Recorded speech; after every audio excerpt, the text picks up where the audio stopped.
gera muitas dúvidas, porque cada pessoa tem as suas características, né? Então, cada pessoa tem um tipo de contorno que favorece melhor. Sei que muita gente ficou conhecendo o contorno por causa da Kim Kardashian, né? Ela divulgando fotos dos bastidores das maquiagens que ela fazia, mas contorno e iluminação é uma coisa muito antiga, tá? Não foi o maquiador da Kim Kardashian que inventou.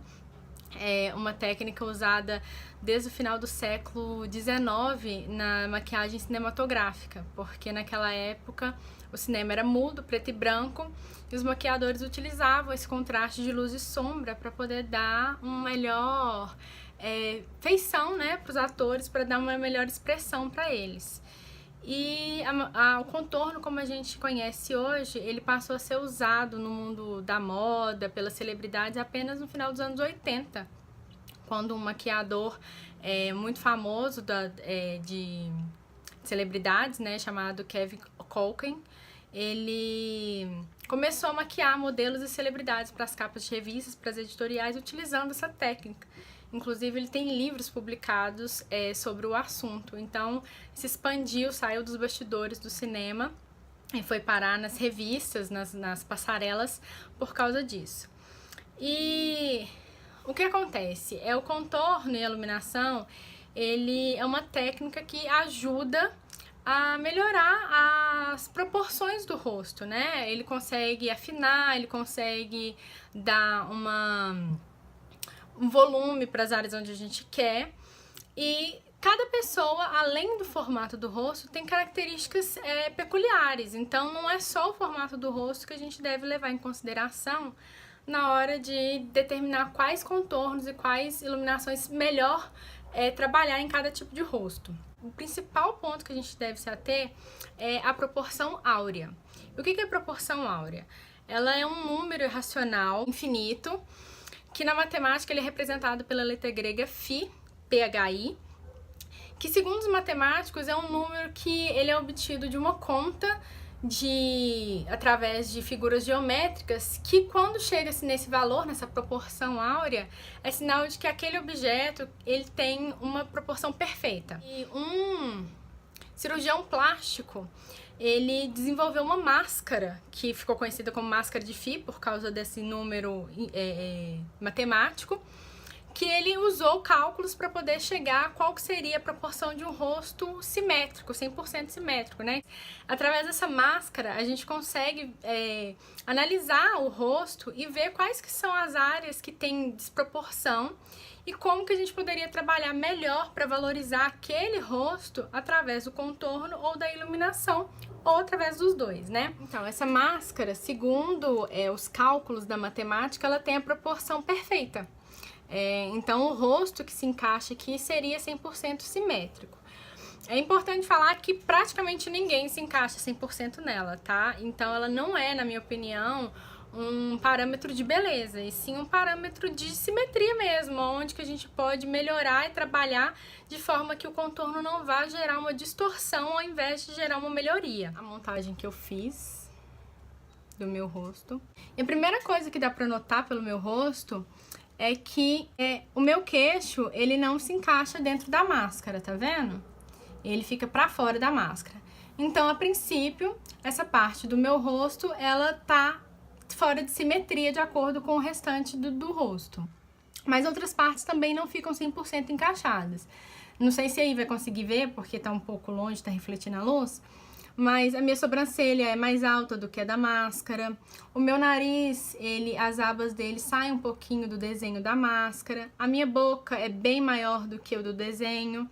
Mas, de uma certa forma, o que mais fica em destaque é o queixo. Então, o que fica mais em destaque aqui é o queixo, que a gente consegue ver. Claro que a gente não precisa toda vez utilizar essa máscara, ficar fazendo montagem para poder descobrir qual que seria a simetria, qual que é a proporção áurea de cada rosto. Existe uma técnica um pouco mais simples para a gente poder analisar, que é dividir o rosto em 3 partes, que quanto mais próximas essas 3 partes forem uma das outras, mais simétrico é o rosto. Então, a gente usaria 4 linhas horizontais do rosto para poder fazer a medição. A primeira sai da raiz do cabelo, a segunda do final da sobrancelha, a terceira do final do nariz e a quarta do final do queixo.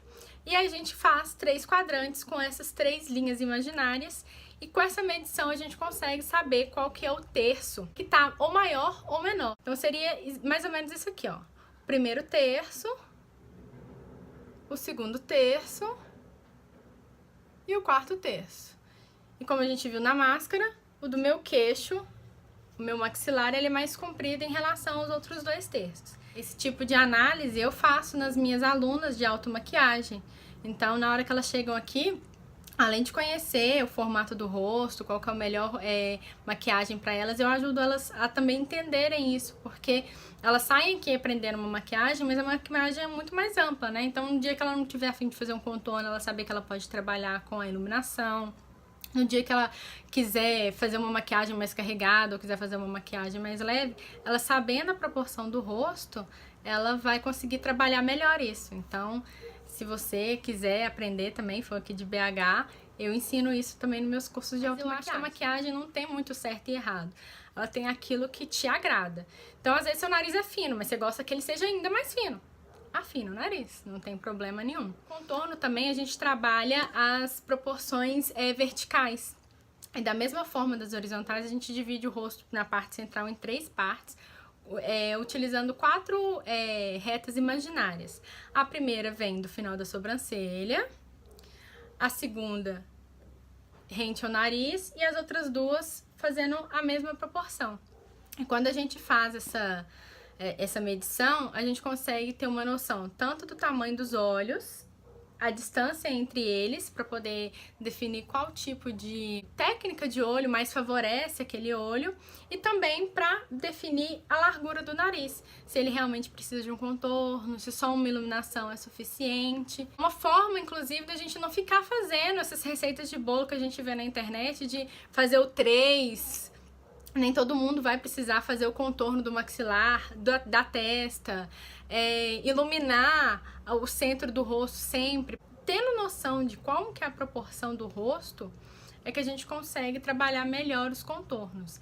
Aqui da região, é uma região que eu vejo muitas pessoas fazendo um pouco errado, porque a regra normalmente sai da orelha e vem em direção à boca, né? Só que, por exemplo, pele madura é um caso que a gente consegue ver mais, que o rosto a gente vai, né, caindo um pouco. Então, se a gente faz esse contorno muito angulado, a gente dá a sensação de bochecha caída. Então, isso é preciso olhar para o rosto de cada pessoa para poder analisar se o contorno realmente vai vir mais abaixo, se você vai seguir bem a linha do ossinho que a gente tem aqui. A distância, normalmente a gente fala que é de 2 dedos da boca.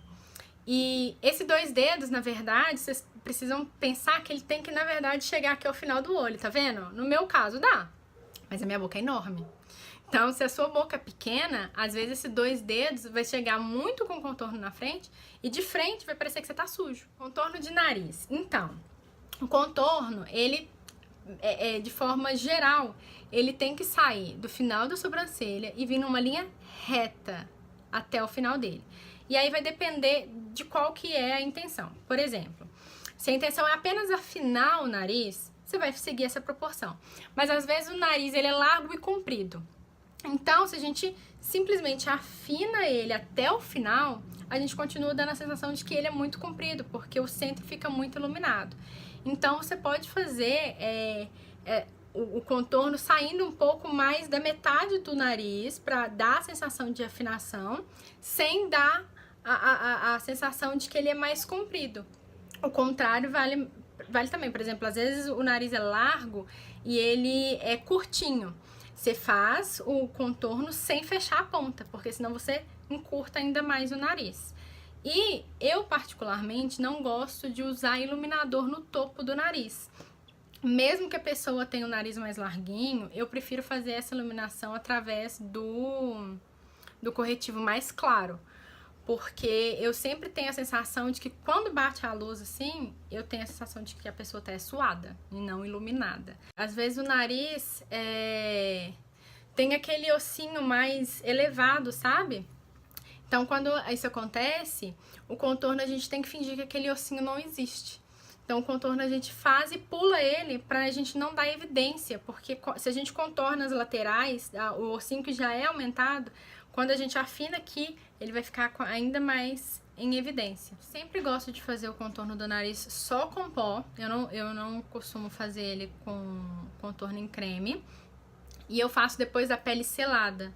Porque apesar de o pó fixar menos depois que a pele tá selada, é mais fácil a gente deixar o contorno do nariz mais sutil, parecendo realmente um sombreamento, se a gente colocar menos produto no local. Então eu gosto de fazer com pó e depois a pele selada. Bochecha é uma coisa que incomoda muita gente, principalmente quem tem rosto redondo, às vezes fica mais incomodado com a parte central do rosto, né?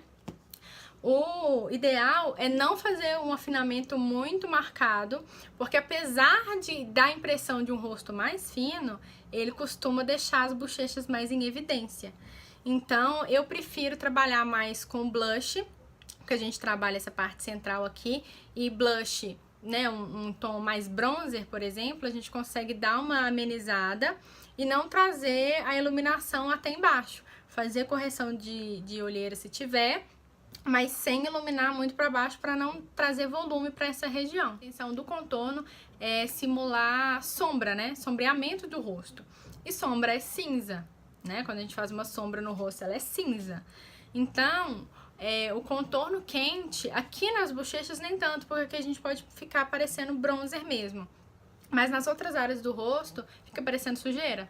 Então, o ideal é você procurar ou um pó, ou um corretivo, ou até mesmo base um pouco mais escura do que sua pele, mas de fundo mais frio, mais acinzentado. Um que eu uso e gosto bastante é o 09 da Vult. Ele é um fundo acinzentado e ele funciona para bastante tipo de pele, porque você pode carregar mais o pincel e escurecer mais o tom, dependendo da cor da pele da pessoa. E uma dica que eu dou é ir aos pouquinhos. Pega um pouquinho, bate o pincel, esfuma, achou que ficou claro demais, pega mais um pouquinho. Porque é muito melhor você construir camadas até chegar no tom que você quer, do que depois você precisar diminuir um contorno que ficou muito forte. Então é isso, muito obrigada por me acompanhar e até a próxima live. Tchau!